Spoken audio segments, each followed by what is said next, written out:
Don't make me angry. You wouldn't like me when I'm angry. That's a common phrase that was said by a doctor in a cartoon called Dr. David Banner. And he's known as the Incredible Hulk. And as sad as that statement was, the Incredible Hulk is known as a superhero. He actually saved people's lives. Folks, you know what? I'm a superhero too. I'm not the Incredible Hulk, I'm known as the Incredible Bulk. The Incredible Bulk. The Incredible Bulk allows me to rise above the obstacles in life and save a lot of people. The bulk is an acronym that stands for Be Unlimited in your listening and kindness. Be unlimited in your listening and kindness. And the blessing that you all have today is I'm going to show you all how you can become the Incredible Bulk. I am Rick Nelson IV, and I'm going to give you the 4 steps on how you can apply these superhero principles. You all want to hear them? Yes. Let's get into it. Step number 1, you simply have to pinpoint who you're going to save. Easy step. You got to pinpoint who you're going to save. The group that I've chosen to spend the bulk of my life in are youth. I tell people you can't say the word youth or write the word youth without first writing down why youth. Youth. You pinpoint the youth. Why is that so important? I love when I attend graduations and I talk to parents, and many, many times I will hear a parent say, you know, I remember that teacher that talked to me for the first time. I remember that pastor. I remember the coach. I remember that mentor. There was always some adult that took a little bit of extra time to speak to them when they were youth, and now it affected their whole family. The reason why I urge you to spend time with youth is because you never know how you can affect an entire family down the road. First step, pinpoint who you're going to save. Second point is be able to enter into the world of that particular youth. And you said, what does that talk about? The incredible Robin Williams, years ago before he passed away, did a movie called Patch Adams. And there was one scene that the whole movie blew my mind. But there was one particular scene that tied into that second principle. He had gone to this mental hospital, and they always told him, stay out of that room, stay out of that room. And they ended up putting him in the room. And he was talking to the only guy in the room, and the guy would never go to the bathroom. And he asked the guy, why are you so afraid to go to the bathroom? And the guy said, because there's squirrels all around. Squirrels all around. So Robin Williams entered his world. You know what he did? He said, tonight, we're going to take out all the squirrels. And the guy said, how? He said, just wait and see. The movie went on. They're both asleep in their individual beds. Robin gets up and says, come on, let's take the squirrels out. He turns over the beds. And the guy's like, what are we going to do? Just stand beside me. He got up, boom, boom, boom. He had the grenade launcher. And he says, look, they're all gone. And the guy said, wow, they are. The guy ran in the bathroom, and Robin ran over to the door, and all you could hear was him doing number 1. That was successful. Everybody that worked there never took the time to enter his world. They just labeled him, he has an issue, he has an issue. But Robin entered his world. So step number 2, after you pinpoint who you're going to save, be prepared to enter their world. Step number 3, you have to be prepared to wait them out. You have to be prepared to wait them out, because many times when you first try to attempt to help someone, they might be very angry due to past traumatic issues. And they may throw that right at you. You can't take that personal. That's just past issues coming out. But if you wait that out and take it, you'll be surprised how that door opens up for you to put step number 4 in. And step number 4 is you accentuate the positive. Accentuate the positive. Even if it's small, you know, you can measure things by different ways. I could take a yardstick, measure here, go down, down, down. I could take a basic 12-inch ruler and measure. Or I could take a little tiny piece of string and measure it. Each way I'm progressing.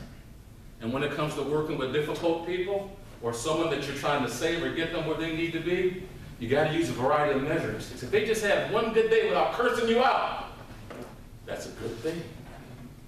That's a good thing.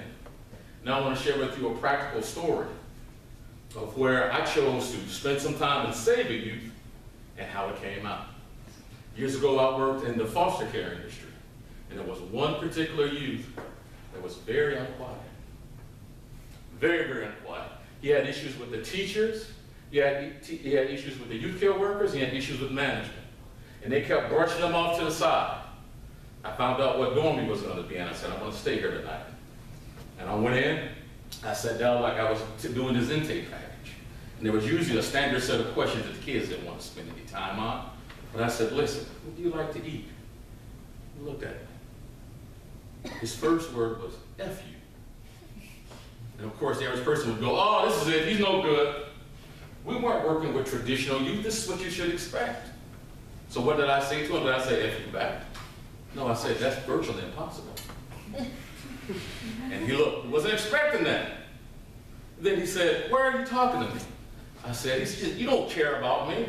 I was like, well, I don't know you. So I can't care about you at all because I don't know you. What do you like to eat? I just have one question. What do you like to eat? He's like, what, breakfast, lunch, or dinner? I said, breakfast. He's like, I like bacon. I was like, okay. That was the end of the conversation. Now he's wondering, what is this guy up to? The next morning, I made sure that I went to Walmart, got the bacon, and I had 30 minutes before they woke up, guess what the house smelled like? Bacon was cooking. He could smell it while he was in his room. All I said, they would have problems getting him up in the morning. I just went to his room door and said, listen, we got some bacon in here. If you want some, come on out. We're going to have breakfast. He got right up. I remember the director said, what did you pay him? I said, no, I just met one of his needs. And while he still didn't say anything to me, all I said was, Chief, I'm right here for you. Went and spoke to his teacher. His teacher said, we're going to be doing averages today. She said, he has a problem. He loves to come in and take paper and shoot it in the trash can. The teacher saw that as a problem. When I walked, I said, let me just take the class for a few minutes. When I walked in, sure enough, there he is, shooting baskets in the corner. I was like, his name was Tommy, by the way. I was like, Tommy, what are you doing? He said, I'm shooting baskets. I said, that's a great thing. He said, why? Because we're doing averages today. I want you to shoot 20 in the can. Let's see how many you make. And then we'll do an average. You know, he was the most focused kid in the room because somebody just went into his world and showed him what he needed to do to get out. It made a big difference. Guess what he was crazy about? He was crazy about the Incredible Hulk. The one issue they had with him was they couldn't get him into the lab to have him academically assessed because he wouldn't take the test. So you know what I told him? I said, if Incredible Hulk got a chance to take the test, I bet you he wouldn't back down. He looked, he said, man. I think I got something for you tomorrow. Will you be open to talk to me? He said, yes. I went out. Toys R Us had these padded, they looked like muscles, and they had a padded one that was green that looked like the Incredible Hulk. When I brought it in, I said, today you're going to take a test. He says, no, I'm not. I was like, you're going to take the test as the Incredible Hulk. Put this on. You know how quickly you put those little muscles on? You put them on, we walked over to the test. Now, I thought it would be easy. It ended up, it was easy for the kid to walk over. You know where the problem came? With the staff. The one lady said, he can't come in here and take the test like that. I said, look at the first thing on your paper. It says non-traditional youth. What's traditional about this kid? Nothing. So why don't we use the same strategies to help this kid? She was like, well, somebody's got to sit here with them because it's a totally different style. I said, that's why I'm here. You see, she don't want to do any extra work, but yet she's charged to help these young youth. I said, I'll sit here and proctor the whole thing. She said, go ahead. Kid didn't get a perfect score, but the kid scored higher than every other youth that was there. And this was the one that refused to take the test. So I challenge you all. You've all been now endowed to be a superhero. You don't have to be Spider-Man. You don't have to be Thor.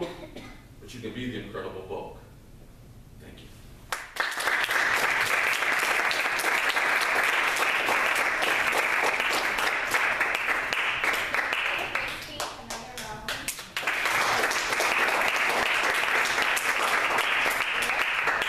How many of you guys are feeling bulky right now?